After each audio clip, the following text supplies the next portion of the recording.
Një ngjarje e rëndë ka ndodhur dje rreth orës 14:30 në Lybeneq të Pejes, ku një person mbi moshën 30 vjeçare ka rënë në një bunar gjatë kohës që po punonte së bashku me disa persona të tjerë për hapjen dhe pastrimin e tij. Trupi i pajeti viktimës u nxorr pas 8 orësh në një operacion ku mori pjesë Policia e Kosovës, Emergjenca, Forca e Sigurisë së Kosovës, Zjarrfeksit, si edhe Shërbimi i Kërkim Shpëtimit Malor të Kosovës. Sipas raportit 24 orësh të Policisë së Kosovës, pas disa orësh përpjekje, trupi i pajeti u nxorr dhe me vendim të prokurorit u dërgua në IML për obduksion. Ndërkohë, nga Shërbimi i Kërkim Shpëtimit Malor është bërë editur se nxjerrja e trupit të viktimës u realizua përmes organizimit teknik të këtij shërbimi.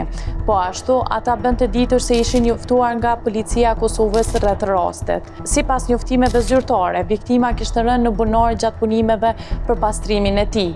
Për shkak të thellësisë së bunarit, pranisë së gazrave dhe mungesës së oksigjenit, operacioni kërkoi koordinim të ngushtë ndërmjet të gjitha institucioneve përgjegjëse. Nxjerrja e trupit të viktimës u realizua përmes bashkëpunimit teknik të Shërbimit të Kërkim Shpëtimit Malor të Kosovës dhe Kompanisë së Kërkim Shpëtimit të Forcës së Sigurisë së Kosovës.